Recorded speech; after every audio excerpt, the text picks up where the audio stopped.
Welcome to my new video. In this video I'm going to show you how you can delete a resume from a LinkedIn. So after watching this video you are able to delete a resume from a LinkedIn profile. So first of all you need to log in on your devices. If you are a mobile user, this is the same method. Just go to your profile, then again click on data and privacy.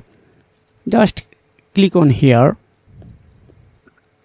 then again click on data privacy, then scroll down, then click on job application setting on here. Then you can see here are 3 resume I uploaded on my LinkedIn profile.